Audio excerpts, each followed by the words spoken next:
નમસ્કાર, હું છું માર્ગી. આપની સાથે હેડલાઇન્સમાં જોઈએ કેટલાક મહત્વના સમાચાર. ગોધરા શહેર અને આસપાસના ગ્રામ્ય વિસ્તારોમાં વહેલી સવારથી જ ધોધમાર વરસાદ વરસી રહ્યો છે. ગોધરામાં વરસાદનો ત્રીજો રાઉન્ડ શરૂ થતાં મુખ્ય માર્ગો પર પાણી ભરાઈ ગયા છે. શહેરના પૂર્વ વિસ્તારમાં આવેલી સોસાયટીઝના રસ્તાઓ પણ જળબંબાકાર બન્યા છે. મોરવા હડફ વિસ્તારમાં વરસાદી ઝાપટા પડ્યા છે, જ્યારે કે કાલોલ, હાલોલ અને ઘોઘંબા તાલુકામાં ધીમી ધારે વરસાદ નોંધાયો છે. દિવાળીને હજુ 3 મહિના બાકી છે, પરંતુ લાખો પરિવારો મફત એલપીજી સિલિન્ડરની રાહ જોઈ રહ્યા છે. ઉત્તર પ્રદેશની યોગી સરકાર અને દિલ્હીની રેખા ગુપ્તા સરકાર દ્વારા દિવાળી પર આ લાભ આપવાની જાહેરાત કરાઈ છે. દિલ્હીમાં તમામ રેશન કાર્ડ ધારક પરિવારોને આ યોજનાનો લાભ મળશે. વર્ષમાં 2 વખત હોળી અને દિવાળીએ આર્થિક સહાય અપાશે.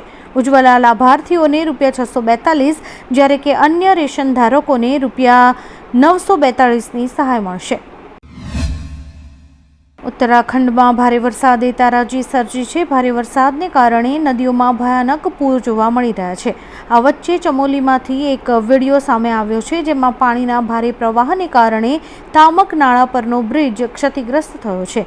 બ્રિજ પાણીના પ્રવાહમાં તણાઈ જતા મલારી તરફનો માર્ગ પ્રભાવિત થયો છે. સ્થાનિક પ્રશાસન દ્વારા લોકોને સાવચેતી રાખવા અને સ્થાનિક તંત્રની સૂચનાઓનું પાલન કરવાની અપીલ કરાઈ છે.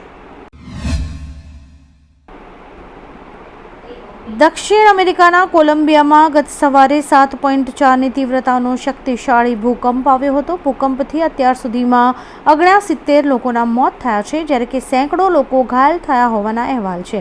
ગભરાયેલા લોકો ઘરની બહાર દોડી આવ્યા હતા અને ઇમારતો ખાલી કરાઈ હતી.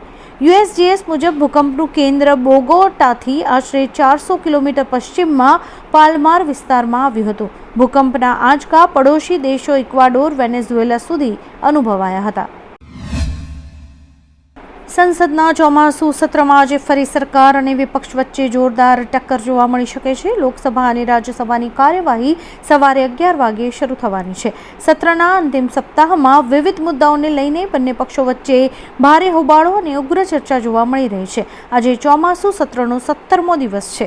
20 જુલાઈ 2026થી શરૂ થયેલું આ સત્ર 13મી ઓગસ્ટ 2026 સુધી ચાલવાનું છે. અદાણીને અમેરિકાથી મોટી કાનૂની રાહત મળી છે. બ્રુકલિનના અમેરિકી જિલ્લા ન્યાયાધીશે સોમવારે અદાણી સામેનો ફોજદારી કેસ રદ કરવાની મંજૂરી આપી હતી. ઉલ્લેખનીય છે કે 2024માં અદાણી પર ભારતીય અધિકારીઓને લાંચ આપવાનો કથિત કાવતરાનો આરોપ મુકાયો હતો. જોકે અદાણી ગ્રુપે આરોપોને સતત નકારી કાઢ્યા હતા. કેસ રદ થયા બાદ અદાણીએ એક્સ પર અમેરિકી અદાલતના નિર્ણયનું નમ્રતા અને ન્યાયિક પ્રક્રિયા પ્રત્યે ઊંડા સન્માન સાથે સ્વાગત કર્યું હતું. દેશ આ વર્ષે 80મો સ્વતંત્રતા દિવસ ઉજવવા જઈ રહ્યો છે, ત્યારે સમારોહની તૈયારીઓ હવે તેજ બની છે. રક્ષા મંત્રાલયે મહત્વની જાહેરાત કરતા જણાવ્યું છે કે આ વખતે લાલ કિલ્લાની પ્રાચીર પરથી પહેલીવાર રાષ્ટ્રગીત વંદે માતરમનું ગાન કરાશે. 15મી ઓગસ્ટના મુખ્ય કાર્યક્રમમાં ખાસ આયોજન કરાશે. ચટ્ટોપાધ્યાયની રચના વંદે માતરમ સ્વતંત્રતા સંગ્રામ દરમિયાન રાષ્ટ્રીય ચેતના અને દેશભક્તિનું પ્રતીક બની હતી અને હવે આ વખતે લાલ કિલ્લા ઉપર પણ આ ગીત વગાડવામાં આવશે. કેરળના કોચીમાં આવેલી દક્ષિણી નૌસેના કમાન્ડ ખાતે ભારત અને અમેરિકાની નૌસેનાનો વિસ્ફોટક ઓર્ડનન્સ ડિસ્પોઝલ એટલે કે EOD અભ્યાસ 2026 શરૂ થયો છે. 14મી ઓગસ્ટ સુધી ચાલનારા અભ્યાસમાં બંને દેશોની નિષ્ણાત ડાઇવિંગ અને EOD ટીમ્સ ભાગ લઈ રહી છે. અભ્યાસનો મુખ્ય હેતુ બંને નૌસેનાની ટીમ્સ વચ્ચે આંતર કાર્યક્ષમતા વધારવાનો અને અનુભવનું આદાન પ્રદાન કરવાનો છે. રાંચીમાં GPSC અને GSSC પરીક્ષા વિવાદને લઈને વિદ્યાર્થીઓનું આંદોલન 17મા દિવસે પણ ચાલુ છે. સોમવારે વિધાનસભા ઘેરાવ દરમિયાન લાઠીચાર્જ થતા મામલો વધુ ગરમાયો છે. વિદ્યાર્થીઓ પર થયેલી કાર્યવાહીના વિરોધમાં ભાજપે આજે ઝારખંડ બંધનું એલાન આપ્યું છે. મુખ્યમંત્રી હેમંત સોરેને વિદ્યાર્થીઓને શાંતિ જાળવવાની અપીલ કરી છે અને તેમની માંગણીઓ પર સરકાર ગંભીરતાથી કામ કરશે તેવી ખાતરી પણ આપી છે.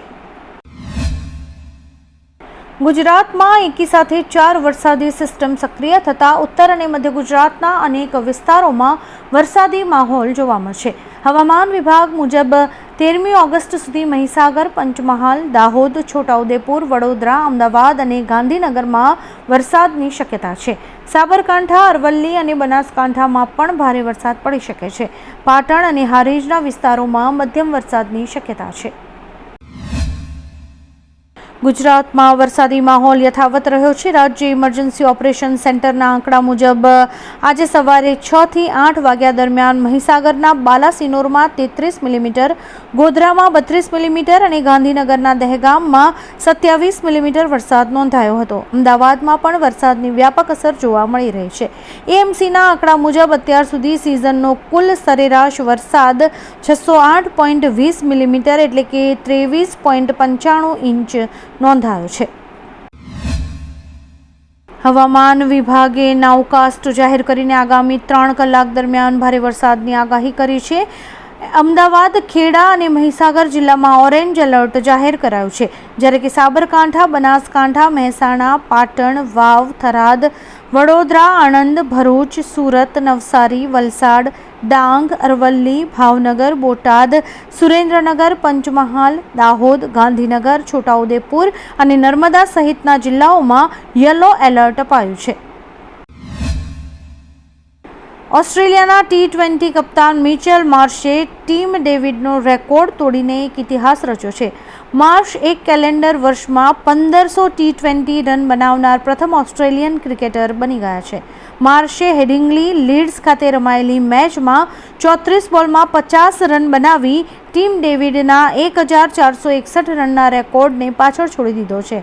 આપને જણાવી દઈએ કે મિચેલ માર્શે બિગ બેશ લીગમાં પર્થ સ્કોચર્સ સાથે વર્ષની શરૂઆત કરી હતી. યાત્રાધામ પાવાગઢમાં વહેલી સવારથી જ વરસાદી માહોલ સાથે ગાઢ ધુમ્મસ છવાયું છે. વરસાદ અને ધુમ્મસ વચ્ચે પણ મોટી સંખ્યામાં શ્રદ્ધાળુઓ માતાજીના દર્શન માટે ઉમટી પડ્યા છે.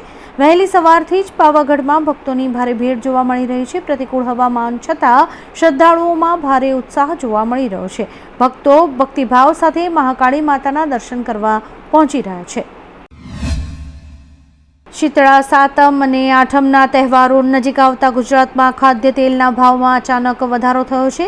સિંગ તેલના એક ડબ્બામાં એક જ દિવસમાં 45 રૂપિયાનો વધારો થતાં ભાવ 2945 પર પહોંચ્યા છે.